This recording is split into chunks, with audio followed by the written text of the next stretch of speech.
Baik. Assalamualaikum warahmatullahi wabarakatuh. Perkenalkan, nama saya Muhammad Alfianto Diansah dari Universitas Pembangunan Nasional Veteran Jawa Timur. Di sini saya ingin menyampaikan penjelasan terkait isu holding baterai sebagai bentuk investasi langsung pemerintah Indonesia. Langsung saja, mengenai holding baterai itu sendiri bisa diartikan sebagai langkah pemerintah untuk membuat industri baterai sendiri. Dalam hal ini, fokusnya adalah produk baterai mobil listrik atau electric vehicle atau EV baterai. Wakil Satu Menteri BUMN Pahala Mansuri menuturkan masyarakat dunia sudah bicara bahwa masa depan industri adalah baterai. Sementara Indonesia punya potensi luar biasa menjadi momentum dapat menguasai secara terintegrasi value chain dari hulu ke hilir untuk industri besar dan sangat strategis di dunia ini. Menurut saya, ini adalah langkah pemerintah yang sangat berani dan sangat futuristik, karena ini adalah sebuah rencana investasi dengan pendirian industri yang sangat besar. Bahkan impact-nya akan secara global. Dan kenapa saya bilang ini adalah futuristik? Karena baterai adalah sebuah produk yang dapat menjadi energi alternatif di masa depan. Dan itu akan sangat membantu di masa depan. Perlu diingat juga bahwa Indonesia adalah negara yang memiliki 24%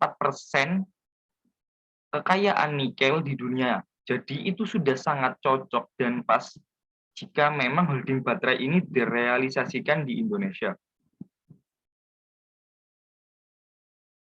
Menteri BUMN Erick Thohir mengumumkan holding baterai BUMN baru bernama Indonesia Battery Corporation (IBC) yang fokus pada baterai untuk kendaraan listrik.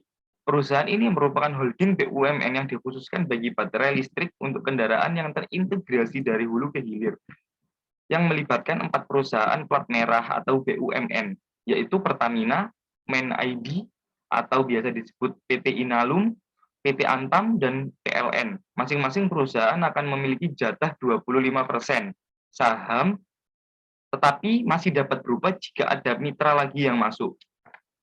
Jadi bisa dibilang wacana mengenai holding baterai ini, perusahaan BUMN yang sudah pasti terlibat ada 4 perusahaan yang telah dijelaskan di atas. Akan tetapi ke depannya bisa berubah jika ada perusahaan-perusahaan yang ingin terlibat lagi.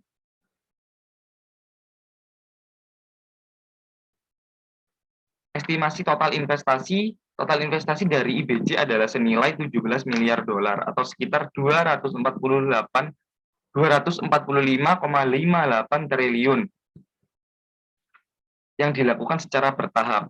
Adapun tahap pertama dalam 1 sampai 2 tahun pertama adalah terbentuknya holding akan di sektor hulu seperti tambang, lalu investasi di smelter, setelah itu melanjutkan investasi di industri turunan lainnya.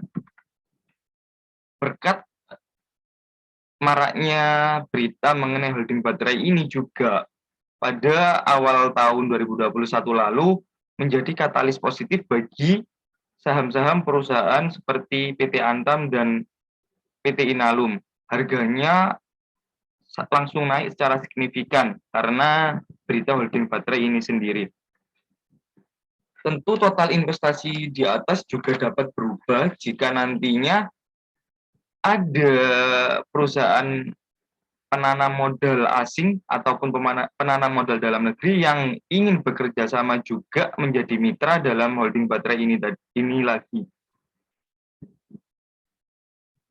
Holding BUMN Baterai Corporation ini akan membentuk 5 hingga 6 joint venture dalam mengembangkan ekosistem industri baterai kendaraan listrik. Holding baterai ini akan mengembangkan ekosistem industri baterai kendaraan listrik secara terintegrasi dari hulu ke hilir. Rantai nilai baterai tersebut meliputi tambang biji nikel, pabrik smelter MHP NI dan CU sulfat, pabrik prekursor baterai, pabrik katoda, dan pabrik sel dan pack. Berdasarkan sumber yang didapatkan juga, PT IBC direncanakan bisa membuat baterai listrik hingga total berdaya 1,5 gigawatt dengan mengonsumsi 150.000 ton nikel per tahun. Tapi tahapan pertama ini dipatok hanya 33 GW produksi baterai listrik hingga 2030. Nilai investasi kalau 33 GW dengan 2000 hingga 2030 itu sekitar 13 miliar US dollar. Jika kapasitasnya naik, tentu saja akan menaikkan jumlah investasinya juga, yaitu perkiraan sekitar 17 miliar US dollar. Ini juga nantinya direncanakan ada mitra luar negeri yang terlibat dalam investasi. Mitra holdingnya hingga saat ini calon mitra yang terkuat dari sumber yang telah didapatkan yang dapat menunjukkan komitmennya antara lain adalah Contemporary Amperage Technology atau CATL dari Cina dan konsorsium LG dari Korea Selatan yang terdiri dari LG Energy Solution, LG Chem, LG International, Posco, dan Huayo Holding. Dalam peta jalannya pengembangan ekosistem baterai kendaraan listrik, rencananya akan dibangun dengan detail demikian. Smelter HPAL oleh Antam, serta pabrik perkusor dan katoda oleh PT Pertamina, PT dan Main ID yang ditargetkan mulai beroperasi pada 2024. Sedangkan pabrik sel tupat oleh Pertamina dan PT PLN Persero direncanakan mulai beroperasi pada 2025.